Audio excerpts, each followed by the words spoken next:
तुमच्याकडे पिवळे किंवा केशरी रेशन कार्ड आहे आणि रास्तभाव दुकानातून तुम्हाला दर महिन्याला धान्य मिळत असेल तर हा व्हिडिओ शेवटपर्यंत नक्की पहा. येणाऱ्या 1 एप्रिल पासून रेशन कार्डच्या नियमामध्ये 5 मोठे बदल होणार आहेत आणि कदाचित तुमचे रेशन कार्ड ही बंद होऊ शकते.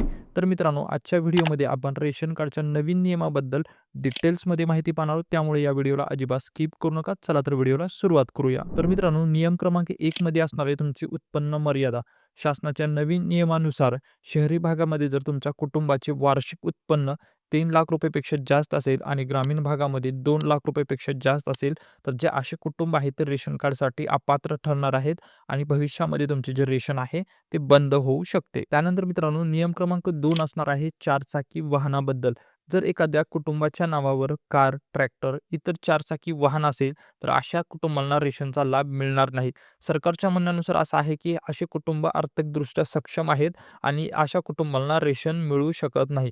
त्यामुळे जर तुमच्याकडे ट्रॅक्टर, कार किंवा इतर कुठलेही चारचाकी वाहन असेल, तर तुम्ही रेशन घेण्यासाठी पात्र असणार नाहीत. नियम क्रमांक 3 असणारे मित्रांनो, मालमत्तेच्या संबंधित. जर तुमच्याकडे 100 चौरस मीटरपेक्षा जास्त प्लॉट असेल किंवा फ्लॅट असेल किंवा तुमच्याकडे जर कोणतेही पक्के घर असेल, तर तुम्ही रेशनच्या योजनेसाठी अपात्र ठरू शकता. मित्रांनो, वरीलपैकी कुठल्याही एका अटीमध्ये जरी तुम्ही बसत असाल, तरीही तुम्ही अपात्र ठरू शकता. नियम क्रमांक 4 असणार आहे आयकर भरणाऱ्या व्यक्तींसाठी.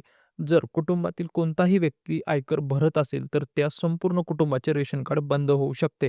तर मित्रांनो, तुमच्या घरात कुठलाही व्यक्ती जर आयकर भरत असेल, तर तुमचं रेशन कार्ड हे बंद होऊ शकते. तर मित्रांनो, नियम क्रमांक 5 असणार आहे घरातील सुविधांबद्दल. जर तुमच्या घरामध्ये एसी, जनरेटर किंवा इतर महागड्या सुविधा असतील, तर अशा कुटुंबांना रेशनच्या योजनेतून बाहेर काढले जाऊ शकते.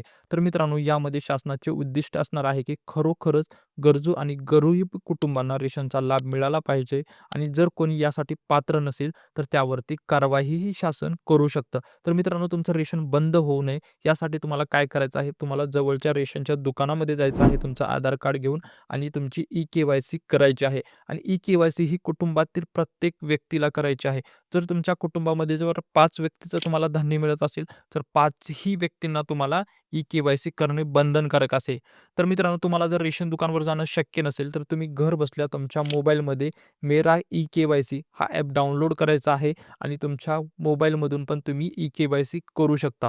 तर मित्रांनो, हे शासनाचे नवीन 5 नियम असणार आहेत रेशन कार्डच्या संबंधित. जर तुम्ही या नियमामध्ये बसत नसाल, तर तुमचं जे रेशन कार्ड, तुमचं जे रेशनचं धान्य आहे ते नक्कीच बंद होऊ शकतं.